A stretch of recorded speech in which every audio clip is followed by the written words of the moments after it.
శ్రీకాకుళం జిల్లాలో గణపతి నవరాత్రి ఉత్సవాలు అంగరంగ వైభవంగా నిర్వహిస్తున్నారు. జిల్లాలో ప్రముఖ విజయనగర ప్రళయం వద్ద ఈ వినాయక చవితి ఉత్సవాలు ఎలా జరుగుతున్నాయి? ఇదే అంశంపై శ్రీకాకుళం నుంచి ఆలయ ప్రత్యేకతలు మా ప్రతినిధి వరప్రసాద్ అందిస్తారు.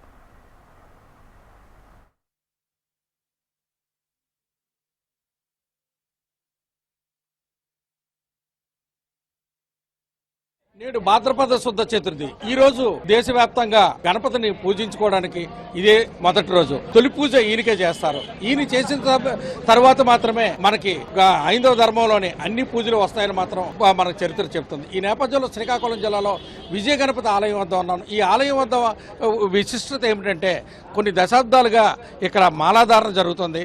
ఈ మాలాధారణ ఏ విధంగా చేస్తున్నారు, అదేవిధంగా ఈ రోజు ఇక్కడ స్వామివారికి ఎటువంటి కైంకర్యాలు చేశారు, ఎటువంటి పూజలు చేస్తున్నారు, అదేవిధంగా ఈ 9 రోజుల మాలాధారణ లేకపోతే 42 రోజుల మాలాధారణ అన్న అంశాన్ని మన దగ్గర ఆలయ ప్రధాన అర్చకులు ఉన్నారు. ఆయన అడిగి తెలుసుకునే ప్రయత్నం చేద్దాం. అయ్యా, ఈరోజు వినాయక చవితి సందర్భంగా స్వామివారికి ఎటువంటి కైంకర్యాలు చేస్తున్నారు, ఎటువంటి పూజలు చేస్తున్నారు, ఎంతవరకు భక్తులకి ఈ స్వామివారి దర్శనం లభిస్తున్నది, ఈ మాలాధారణ తలక విశిష్టత ఏమిటి చెప్పండి. శ్రీ విజయ గణపతి నమః.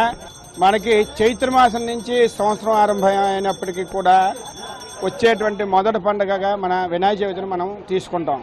అయితే శాస్త్రాల్లో వినాయక చవితికి ఒక గూఢార్థం ఉంది. ఈ వినాయక చవితి అనేటువంటికి ప్రాంతాలకు కానీ మతాలకు కానీ అతీతంగా దేశవ్యాప్తంగా చేసుకునేటువంటి ఏకైక పండుగ. అయితే పూర్వం ఎందుకు పెట్టారంటే వినాయక చవితి అనగానే ప్రతి ఒక్కరు చిన్నపిల్ల వాళ్ళు అవనండి, పెద్దవాళ్ళు అవని, ముసివాళ్ళు అవని అందరూ కూడా ఎంతో భక్తి శ్రద్ధలతో చేసుకున్నటువంటి ఏకైక పండుగ. దీంట్లోనంటే గూఢార్థాన్ని మనం అందరూ గ్రహించి వినాయక విగ్రహానికి ఒక ప్రాముఖ్యత ఉంది. పూజ చేసేటువంటి ఆ పువ్వులకి, ఆ పత్రులకి ఒక ప్రాముఖ్యత ఉంది. వాటిని అన్నిటి కూడా మనం తెలుసుకొని చేసినట్టయితే మనం పర్యావరణాన్ని కాపాడంలో మనం ముందుంటాం.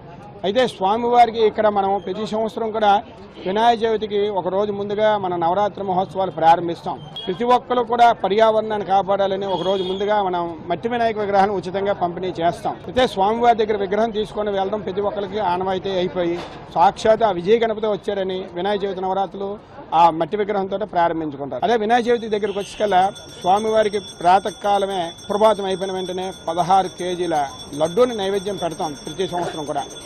అదే మొదటి స్వామివారికి తొలి నైవేద్యం. అయితే ఆ లడ్డూని ప్రసాదంగా సాయంకాలం వేలంపాట్లో భక్తులు కైవసం చేసుకుంటారు. ఇకపోతే స్వామివారికి అత్యంత ప్రీతిపాతమైనటువంటిది దీక్ష. ఇదే ఈ 9 రోజులే. ఇంకా మరే దీక్ష తీసుకున్నట్టయితే 41 రోజులు మనం చెయ్యాలి. కానీ కొద్దిగా వ్యయ ప్రయాసాలతో మనం పూర్తి చేస్తాం. కానీ విజయ గణపతి నవరాత్రి దీక్ష అనగానే వినాయకుడి దీక్ష అవగానే 9 రోజులే చేస్తాం. కాబట్టి దానికి కూడా మనం ఎక్కడ కూడా సన్నిధానాలు పెద్దగా ఏర్పాటు చేసుకోక్కర్లేదు. మన స్థానికంగా ప్రతి ఒక్కరు కూడా ఈ మండపాలు ఏర్పాటు చేసుకుంటారు. కాబట్టి అక్కడ మన పూజా కార్యక్రమాలు అవుతాయి. కాబట్టి ప్రతి ఒక్కరు కూడా ఈ యొక్క మాలాధారణ స్వీకరిస్తారు. అయితే ఈ మాలాధారణ తీసుకున్న ప్రతి ఒక్కరు కూడా ఎంతో నియమనిష్టలతో 9 రోజులు కూడా పూజా కార్యక్రమం నిర్వహించుకొని 10వ రోజు వాళ్ళందరి చేత కూడా ఇక్కడ గణపతి హోమం నిర్వహించి ఈ యొక్క సన్నిధానంలో కూడా మట్టి వినాయక విగ్రహాన్ని పల్లకీలో ఊరేగింపుగా మన నాగావళి నదిలో నిమజ్జనోత్సవం చేస్తాం. అయితే స్వామివారికి ఈరోజు జరిగేటువంటి ఆద్యత సేవా కార్యక్రమాలన్నీ కూడా కమిటీ వాళ్ళు రద్దు చేసి కేవలం భక్తులు దర్శనం చేసుకొని వెళ్లే విధంగా మాత్రమే, వాళ్ళు ఎటువంటి కూడా ఇబ్బందులు జరగకూడదనేటువంటి ఒక సంకల్పంతో ఇలాగా వచ్చి 5-10 నిమిషాల్లో దర్శనం చేసుకుని వెళ్ళిపోయే విధంగా కార్యక్రమాలు ఏర్పాటు చేశారు. ఇకపోతే ఈ స్వామి నవరాత్రుల్లో భాగంగా ఓ రోజు 108 మంది దంపతులతో అష్టోత్తర కలశాభిషేకం అనేటువంటిది శుక్రవారం జరుగుతుంది. అలాగే ఆదివారం నాడు పుష్పాభిషేకం, వివిధ రకాల బెంగళూరు నుంచి తెప్పించినటువంటి వివిధ రకాల పుష్పాలతో పుష్పాభిషేకం చేస్తాం. అదేవిధంగా వచ్చే మంగళవారం నాడు స్వామికి విశేషంగా అత్యంత ప్రీతిపాత్రమైనటువంటి క్షీరాభిషేకం స్వామివారికి తెల్లవారు 6 నుంచి 11 గంటల వరకు కూడా పొడిగించడం జరిగింది. ఈ విధంగా ఈ నవరాత్రి కార్యక్రమాలు మనం నిర్వహిస్తాం. ఈ నవరాత్రిలో ఎంత ప్రాధాన్యత ఉందో ఈ గణపతి మాలాధారణ కూడా అంతే ప్రాధాన్యత ఉన్నది. గత 10 సంవత్సరాలుగా మనం ఈ మాలాధారణ ప్రారంభించాం. మొదటి సంవత్సరం 16 మంది వేశారు. రెండో సంవత్సరం నుంచి 300 మందికి తక్కువ లేకుండా ప్రతి సంవత్సరం వేసి వాళ్ళ సన్నిధానాలు ఎక్కడికక్కడ ఏర్పాటు చేసుకొని అత్యంత భక్తి శ్రద్ధలతో ఈ యొక్క నవరాత్రులు చేస్తూ మన హైందవ ధర్మాన్ని కాపాడంలో ఈ యొక్క గణపతి మాల ఎంతో దోహదం చేస్తున్నదని నేను తెలియజేస్తున్నాను. ప్రతి ఒక్కరు కూడా స్థానికంగా ఈ గణపతి నవరాత్రి దీక్ష తీసుకోండి. మీ ఉండేటువంటి పట్టణాల్లో మన హైందవ ధర్మం కాపాడడానికి కానీ మన హైందవ ధర్మం గురించి మన భావితరాల వాళ్ళకి తెలియజేయడం కానీ ఇది ఒక దారిని, ఇది ఒక ఉదాహరణని తెలియజేస్తూ ప్రతి ఒక్కరు కూడా ఈ నవరాత్రుల్లోని ఈ నవరాత్రిలో జరిగేటువంటి గూఢార్థాన్ని గ్రహించాలి. ఇది అదేవిధంగా ఇక్కడ ఎటువంటి ఏర్పాట్లు చేశారు అన్న అంశాన్ని ఆలయ ధర్మకర్త మన దగ్గర ఉన్నారు హరి గారు, ఆయన అడిగి తెలుసుకునే ప్రయత్నం. ఈ గణపతి నవరాత్రులకి సందర్భంగా మీరు ఎటువంటి ఏర్పాట్లు చేశారు, అదేవిధంగా ఈ లడ్డూను కూడా వేలంపాటకి గతంలో ఎంతకెళ్ళింది, ఇప్పుడు ఎలా వెళ్తుంది అన్న అంశాన్ని తెలపండి. జై శ్రీ శ్రీ విజయ గణపతి. ఈ ఆలయం ప్రారంభించి ఈ సంవత్సరం కార్తీక మాసం వస్తే 21 సంవత్సరాలు జరుగుతుంది, అయిపోతుంది. ఇందులో చాలా రకాల కార్యక్రమాలు అనేటువంటి రకరకాల కార్యక్రమాలు చేపట్టాం. అందులో మొట్టమొదటిది ఏంటంటే అన్నిటికన్నా అతి ముఖ్యమైనటువంటిది, అందరికీ పనికొచ్చేది క్షీరాభిషేకం. ప్రతి మంగళవారం నాడు స్వామివారి క్షీరాభిషేకం చేస్తూ ఆ పాలని శ్రీకాకుళంలో ఉన్న అనాథ శరణాలయాలకు మరియు సత్యసాయి సమితి రిమ్స్లో ఉన్న సమితికి కూడా మేము అందజేస్తున్నాము. అంతేకాకుండా ఈ ఎండాకాలంలో 60 రోజుల పాటు ఉచిత మజ్జిగ పంపిణీ చేస్తున్నాము.